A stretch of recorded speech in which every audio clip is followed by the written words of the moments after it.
12 जून 2025 अहमदाबाद का काला दिन। एयर इंडिया की फ्लाइट AI 171 आग का गोला बनकर मेघानी नगर में गिरती है और 241 जिंदगियां राख हो जाती हैं। आज हम उस दर्द की बात करेंगे जो सिर्फ एक हादसा नहीं बल्कि हमारी संवेदनाओं पर एक गहरा घाव है। अहमदाबाद विमान हादसे में जब एक बेटी की चीख आसमान चीरती हुई निकली कि मुझे 2 करोड़ नहीं, मेरे पापा वापस लौटा दो, तब शब्दों ने भी सर से सिर झुका लिया। यह वो लम्हा था जब हर इंसान का दिल दहल गया और यह सवाल गूंज उठा कि क्या वाकई वो जिंदगियों की कीमत महज कुछ कागज के नोट होते हैं। नमस्कार दोस्तों, स्वागत है आप सभी का राष्ट्र की रौनक चैनल पर। अहमदाबाद में हुए विमान हादसे की भयावह को शब्दों में समेटना असंभव है। जब किसी बेटी की चीख सुनाई पड़ती है कि आप 1 करोड़ की बात कर रहे हैं, मैं आपको 2 करोड़ दूंगी, बस मेरे पापा लौटा दो। तो ये सिर्फ शब्द नहीं होते, ये एक टूटे हुए दिल का चित्कार होता है। यह एक ऐसा क्षण होता है जब भाषा भी शर्मसार हो जाती है, क्योंकि इस भावना का दर्द इतना गहरा है कि ना आंसू इसे समझ पाते हैं, ना कोई जुबान इसे बयां कर पाती है। फाल्गुनी का दर्द उस समंदर से गहरा था जिसके सामने शब्द लज्जित हो गए। एक बेटी जब कहती है कि पैसे से बिस्तर तो मिल जाएगा, लेकिन उस पर नींद कहां से आएगी। जी हाँ, पापा का वो प्यार कहां से मिलेगा, यह सुनकर हर संवेदनशील हृदय झकझोर उठता है। यह सिर्फ एक बेटी का आक्रोश नहीं बल्कि उन सभी का दर्द है जो अपनों की कीमत समझते हैं। उसकी सिस्कियों में समंदर से गहरा और पहाड़ से भारी दुख समाया हुआ है। यह दुख की प्रकाष्ठा है, उसके बहते आंसू सीने को चीरते हुए निकल रहे हैं। ऐसा लगता है कि मानो समय थम गया हो। आज फाल्गुनी का रोता हुआ चेहरा भारत की आत्मा पर एक तमाचा है। जब किसी की जान चली जाती है और सहानुभूति की जगह केवल मुआवजे की जिक्र होता है, जब आपदेही की बजाय सिर्फ 1 करोड़ सुनाई पड़ता है, तब उस बेटी की चीख यह सवाल करती है कि क्या 1 करोड़ एक बाप बेटी के रिश्ते की भरपाई कर सकता है। यह कैसे एहसास दिला पाएगा कि अब उसका पिता उसे कभी गले नहीं लगाएगा। सच तो यह है कि जब तक जवाबदेही तय नहीं होती, यह मुआवजा मौत का उपहास उड़ाने जैसा लगता है। ऐसा महसूस होता है जैसे पैसों से जिंदगियां खरीदी जा रही हों, और यह शर्मनाक है। अहमदाबाद का वह काला दिन जब आसमान से मौत बरसी, सिर्फ 241 जिंदगियां ही खत्म नहीं हुई बल्कि अनगिनत परिवारों की हंसी, सपने और उम्मीदें राख हो गई। एक माँ जो अपने बेटे के लिए टिफिन लेकर हॉस्टल में पहुंची थी, अब उसकी यादों में सिर्फ उसका लाल है। एक बच्चा जो अपने पिता की उंगली थामे दुनिया देखना सीख रहा था, अब उस खाली हाथ को कैसे समझाएं। जब फाल्गुनी ने कहा मेरे पापा को वापस लौटा दो, तो वह सिर्फ उसकी पुकार नहीं थी, वह हर उस दिल की पुकार थी जो इस त्रासदी में गया है। मुआवजा 1 करोड़, 2 करोड़ या उससे भी अधिक, सवाल यह है कि क्या यह उस माँ के आंसुओं की कीमत चुका सकता है जो अपने बच्चे की आखिरी हंसी को तरस रही है। क्या यह उस बहन के दर्द को मिटा सकता है जो भाई की राखी को सीने से लगाए हो रही है।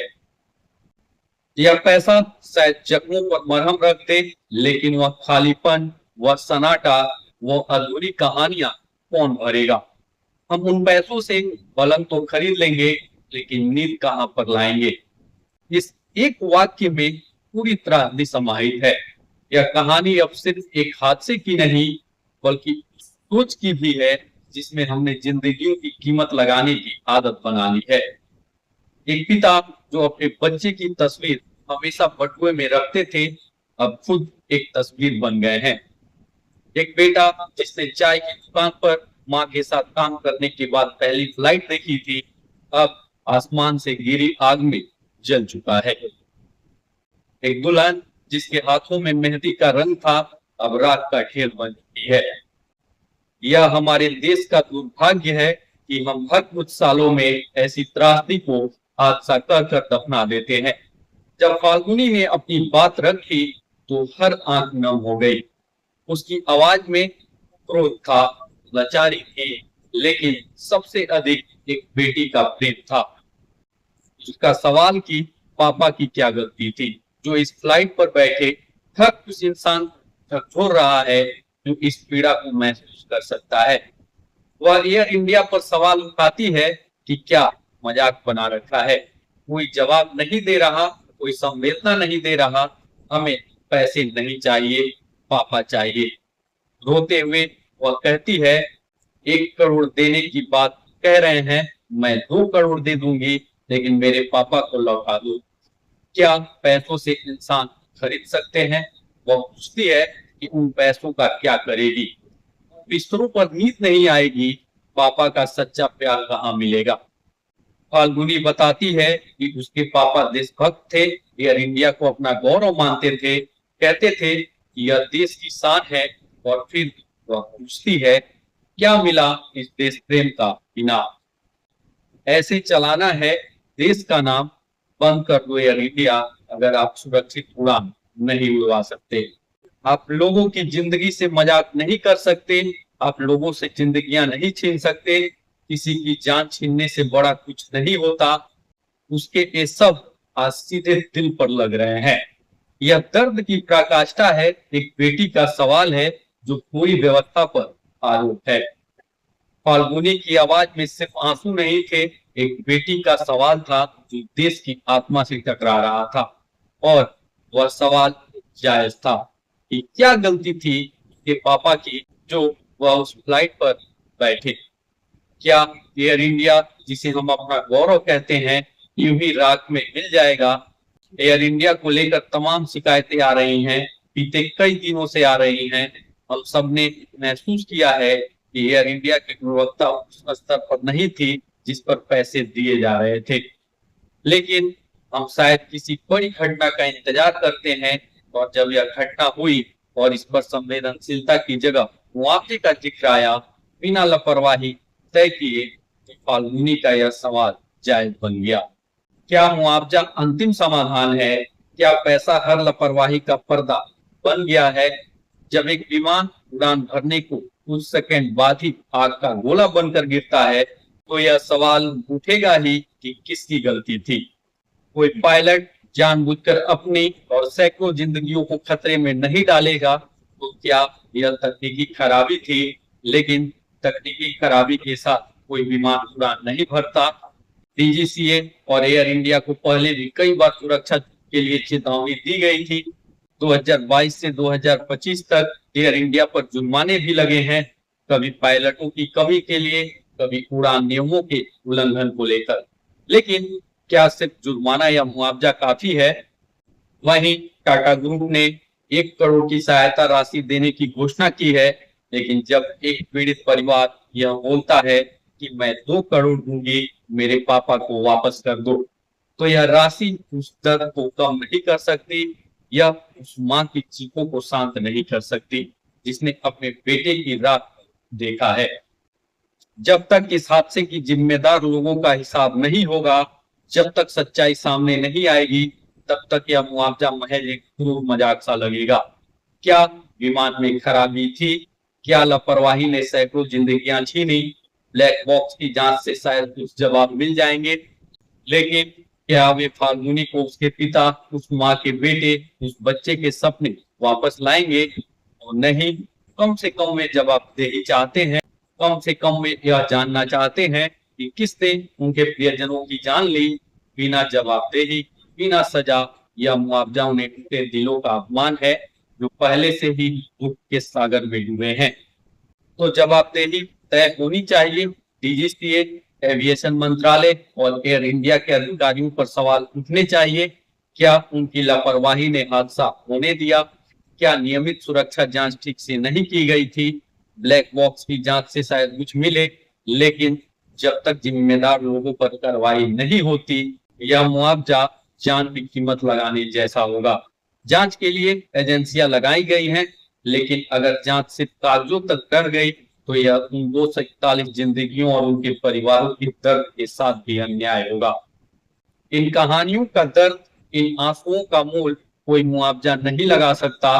प्रधानमंत्री मोदी ने घटनास्थल का दौरा किया, घायलों से मुलाकात की, राहत कार्यों का जायजा लिया, लेकिन उनके इस दौरे से उन परिवारों का दर्द कम नहीं होगा जिन्होंने अपनों को खोया है।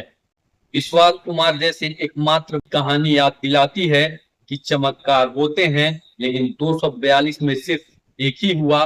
272 से अधिक लोगों की मौत हुई है। जोशी परिवार की तस्वीरें डराती हैं। पति पत्नी और वो 3 मासूम बच्चे, वो तस्वीर रूह कपा देती है कि कैसे मासूम बच्चे उस आग में झुलस कर राख बन गए। कल्पना से परे है वह दर्द। 10 साल की आराध्या, 7 साल के काव्य, 4 साल की माही उम्मीद के साथ प्लेन में चढ़े थे, भविष्य के सुनहरे सपने बुन रहे थे, लेकिन सब कुछ खत्म हो गया। यह तस्वीर डर पैदा करती है, सिहरन पैदा करती है कि हाँ, हम भी हो सकते थे, हमारा परिवार हो सकता था, हमारे बच्चे हो सकते थे, हमारे माँ बाप हो सकते थे। अब सिर्फ तस्वीरों में उनकी हंसी बची है। उनके रिश्तेदार जो विदाई देने आए थे, उनकी यादों को सीने से लगाए रो रहे हैं। यह तस्वीर इंसाफ चाहती है। ये बच्चे यूं ही जिंदगी गंवाने के लिए दुनिया में नहीं आए थे, जलकर राख हो गए।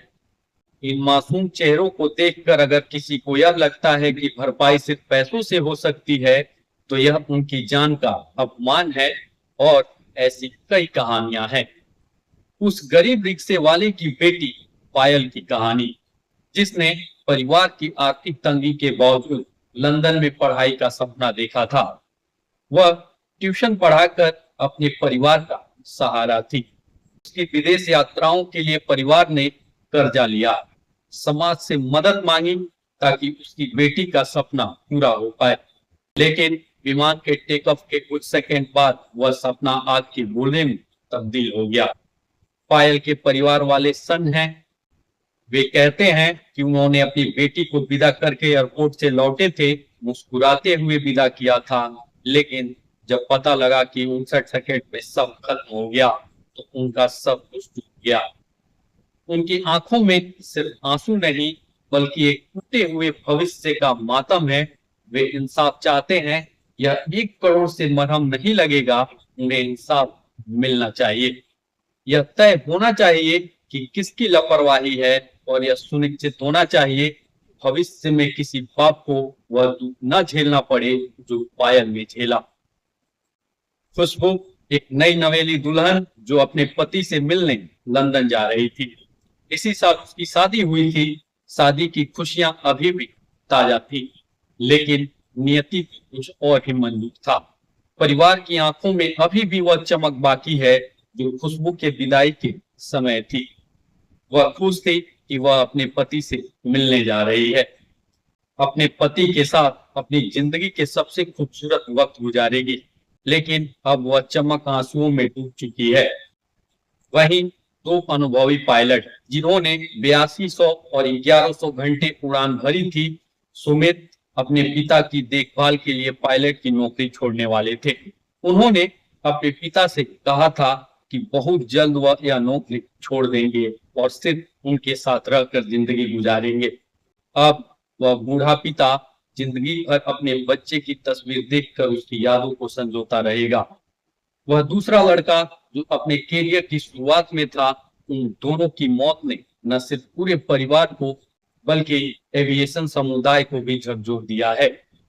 तमाम ऐसे लड़के लड़कियां जो एविएशन इंडस्ट्री में काम करते हैं, वे आज डरे हुए हैं। उनके परिवार सहमे हुए हैं कि कहीं उनकी बेटी भी उस दर्द में न पड़े। जहां पर 12 क्रू गए, नॉर्थ ईस्ट के तमाम क्रू जो लंदन जाने वाली फ्लाइट में थी, वो राख बन गई। ये सपने राख बन गए और माँ बाप तस्वीर पकड़ पकड़ कर रो रहे हैं। कई कहानियां हैं। एक माँ बेटी की कहानी है जो क्रैश साइट के पास चाय की दुकान पर काम करता था। जब विमान मेडिकल कॉलेज से टकराया, तब वह माँ अपने 15 साल के बेटे को बचाने की जद्दोजहद कर रही थी। आग और धुएं के बीच उसकी चीखें गूंजती रहीं, लेकिन नियति ने बेटा छीन लिया। यह कहानी सिर्फ एक माँ की नहीं, बल्कि तमाम लोगों की है जो उस क्रैश साइट के आसपास थे और इसका शिकार हो गए। उसका बेटा नजदीक से प्लेन देख रहा था, माँ से कहता था कि माँ देखो यहाँ से प्लेन उड़ता है। उसे एहसास नहीं था कि वही प्लेन एक दिन उसकी जिंदगी छीन लेगा और उसकी माँ के आंसुओं की जिंदगी भर की वजह बन जाएगा। अनगिनत कहानियां, और इसलिए हम कह रहे हैं इस हादसे की व्यापक जांच होनी चाहिए। डीजीसीए और सरकार के खिलाफ कोर्ट में केस दायर करना चाहिए। अगर कोई तकनीकी लापरवाही, रख रखाव में कमी या नियमों का उल्लंघन पाया गया तो जिम्मेदार अधिकारियों, विभागीय नेताओं और यहाँ तक कि संबंधित मंत्रियों को जवाबदेह ठहराया जाए। उन पर सजा की मांग इसलिए जायज है क्योंकि यह सिर्फ एक हादसा नहीं, बल्कि सैकड़ों जिंदगियों का नुकसान है जिसे रोका जा सकता था। अहमदाबाद विमान हादसा सिर्फ एक त्रासदी नहीं, बल्कि एक सबक है जो बताता है कि जिंदगियां अनमोल हैं और उनकी सुरक्षा के लिए कोई समझौता नहीं होना चाहिए। मुआवजा जरूरी है, लेकिन उससे पहले जवाबदेही तय होनी चाहिए। अगर इस हादसे के जिम्मेदार लोगों को सजा नहीं मिलती तो यह उन 241 जिंदगियों और उनके परिवारों के साथ धोखा होगा। हर आंसू, हर चीख, हर टूटा हुआ सपना आज इंसाफ की मांग कर रहा है। यह समय है कि हम सिर्फ शोक न मनाएं, बल्कि सुनिश्चित करें कि भविष्य में कोई और परिवार इस दुख दर्द से न गुजरे। पायल, विजय, खुशबू, सुमित और तमाम वो लोग जिन्होंने इस हादसे में जिंदगी गंवाई है, हमें उनकी आवाज बनना होगा, उनके इंसाफ के लिए लड़ना होगा। वह बेटी जो कह रही है कि 2 करोड़ ले लो लेकिन मेरे पापा लौटा दो, उस भावना को समझना होगा, क्योंकि जिंदगियां पैसों से नहीं खरीदी जाती, लेकिन इंसाफ उन्हें आज सम्मान दे सकता है। कि दर्द के साथ उनके लिए इंसाफ की मांग कीजिए। हम उनके आंसुओं को पोंछ नहीं सकते, लेकिन उनके दर्द को महसूस कर सकते हैं। हम उनके परिवार के लिए प्रार्थना कर सकते हैं, उनके लिए इंसाफ की मांग कर सकते हैं। फाल्गुनी की वह चीख आज हर उस परिवार की पुकार है जो हमारे कानों में गूंज रही है। हे ईश्वर, उन टूटी हुई आत्माओं को शांति दें, उन बिखरे परिवारों को हिम्मत दें और हमें इतनी संवेदनशीलता दें कि हम कभी भी इस दर्द को भूल ना पाए। ओम शांति। तो सवाल आपसे है, क्या 1 करोड़ से एक बेटी का पिता लौट सकता है? क्या मुआवजा इंसाफ का विकल्प है? क्या हम फिर ऐसी त्रासदी को हादसा कहकर भूल जाएंगे? अपनी राय कमेंट्स में जरूर बताएं। फाल्गुनी की चीख को और लोगों तक पहुंचाने के लिए वीडियो को शेयर करें और ऐसी ही सच्चाइयों के लिए चैनल राष्ट्र की रौनक को सब्सक्राइब करना ना भूलें, क्योंकि जब तक सवाल नहीं उठेंगे इंसाफ नहीं मिलेगा। आइए उन 241 आत्माओं और उनके परिवारों की आवाज बने। तब तक के लिए इस वीडियो में इतना ही। धन्यवाद। जय हिंद, जय भारत।